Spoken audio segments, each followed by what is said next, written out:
Bonjour. La tristesse et la joie sont deux grandes émotions qui marquent notre existence et notre quotidien. Si nous vivons de façons heureuses les moments de joie, de victoire, de réussite, il n'en est bien sûr pas de même pour les moments de désolation, de tristesse. Nous les vivons douloureusement.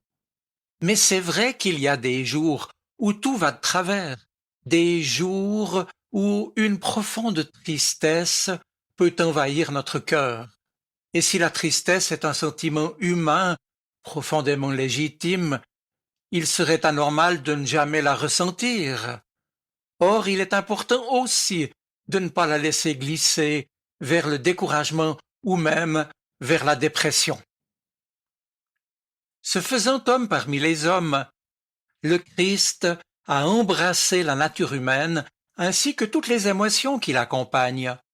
Les évangiles rapportent d'ailleurs clairement les moments où le Christ ressent de la joie, de la colère ou de la tristesse.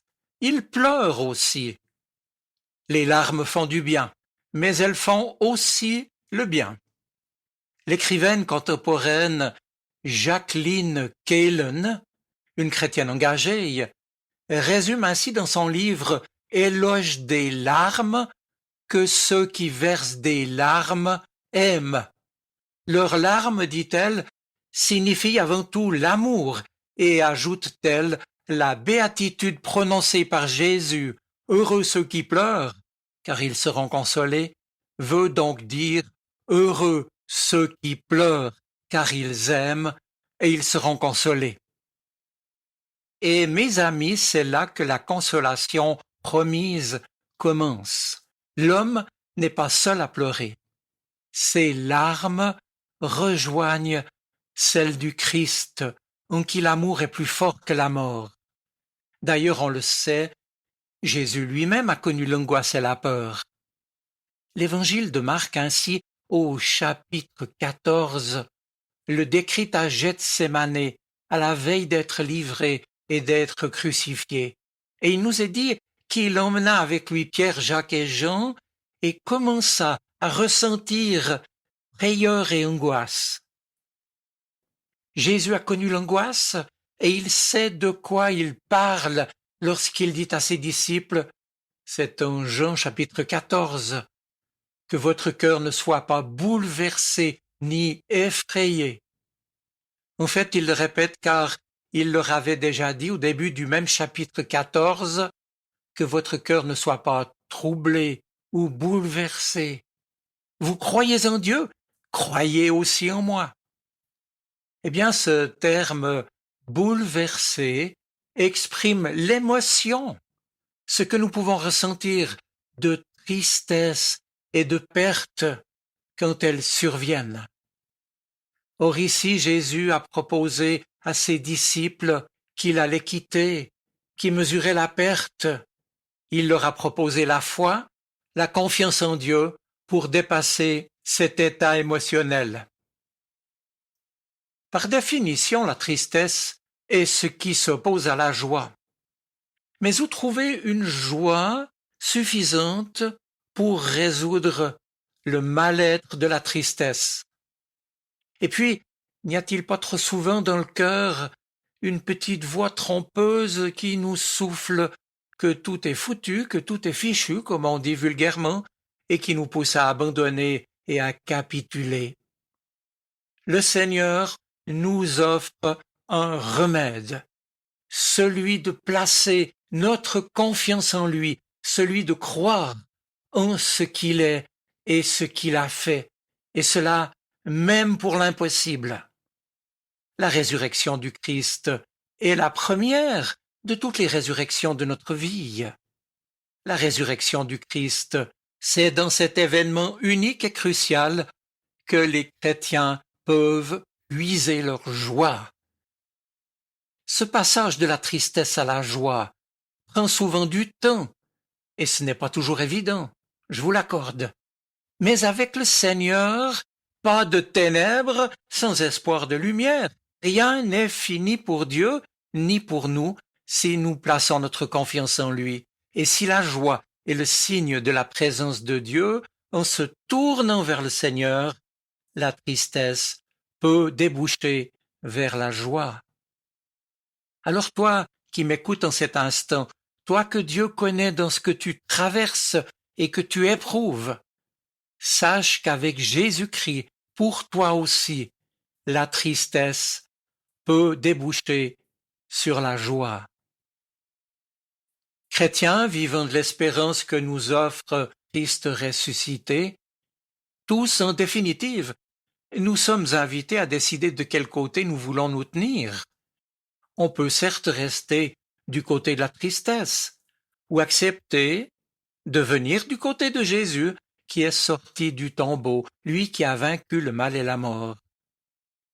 Il y a ainsi qui se laisse enfermer dans la tristesse et qui accepte de s'ouvrir à l'espérance. Il y a qui reste piégé par les décombres de la vie et qui, avec l'aide de Dieu, au contraire, soulève en quelque sorte les décombres et accepte de reconstruire avec une patiente espérance. Face au grand pourquoi de la vie, nous avons donc deux voies. Être à regarder de façon mélancolique les tombeaux d'hier et ceux d'aujourd'hui, ou faire approcher Jésus de nos tombeaux, nous approcher nous-mêmes de lui. Le Seigneur ne fait certes pas disparaître le mal, notre souffrance de façon magique, mais il compatit à notre souffrance. Il l'a faite sienne et veut la transformer en l'habitant maintenant de sa présence. Et toi, lorsque tu traverses des moments de tristesse, es-tu conscient de la présence de Jésus à tes côtés? La tristesse avec Jésus peut te conduire à la consolation. Alors prie et demande au Seigneur la grâce de pouvoir vivre par lui et avec lui tes joies, comme aussi lorsque tu es dans la peine. Les chrétiens utilisent un terme théologique, celui de providence, pour dire le fidèle soutien que Dieu nous accorde pour nous aider à cheminer avec lui tout au long de notre vie. Il est vrai que nous ne pouvons expérimenter ce soutien que si nous lui laissons l'espace nécessaire. Un grand spirituel disait que Dieu donne dans la mesure de ce que nous attendons de lui. La mesure de la providence divine sur nous, c'est la confiance que nous plaçons en lui. Beaucoup n'en ont jamais fait l'expérience et n'en font pas l'expérience parce qu'ils ne laissent pas la possibilité à Dieu d'intervenir. Mais alors, comment faire pour se tourner vers lui et pouvoir passer de la tristesse à la joie? Eh bien, personnellement, je lis un psaume. Je peux ainsi m'accrocher à un verset et me nourrir de ses paroles tout au long de ma journée. Par exemple, le psaume 40. J'ai attendu patiemment le Seigneur, il s'est penché vers moi et a entendu mon cri. Ou bien le psaume 34. Le Seigneur est proche de ceux qui ont le cœur brisé et il sauve ceux dont l'esprit est brisé. La certitude que je partage d'expérience donc avec vous aujourd'hui, mes amis, c'est que personne ne sait mieux que Dieu ce que nous ressentons. Il a fait la promesse de sa proximité consolatrice à tous ceux et toutes celles qui ont le cœur brisé. Ce que nous ne pouvons pas forcément expliquer à un être cher ou avoir du mal à trouver les mots pour le dire à un thérapeute, nous pouvons le partager avec Dieu dans la prière, tout simplement avec nos mots à nous. Et pas besoin de lui cacher quoi que ce soit. Le Seigneur est là avec nous. Bienveillant, il pose son regard sur nous, et ce d'autant plus lorsque nous sommes dans la tristesse ou dans la peine. Le Seigneur est là. Il ne nous abandonne jamais et nous accompagne à chaque instant. Alors quand tout va mal, prions. Venons à lui, tournons-nous vers lui. Dieu nous aidera à trouver la joie et l'espérance. Et souvenons-nous aussi que c'est dans le calme que nous pouvons écouter le Seigneur, comprendre qu'il est avec nous et nous rappeler qui il est pour nous, bienveillant et bon, patient et fidèle. Je termine. Augustin d'Hippone, ce grand chrétien et théologien, l'avait bien compris, lui qui nous a laissé cette très belle prière en témoignage. Jésus le Christ, lumière intérieure, ne laisse pas mes ténèbres me parler. Je m'y suis laissé tomber et mon regard s'est obscurci, mais du fond de ce gouffre, je me suis tourné vers toi. Et maintenant, je reviens à ta source.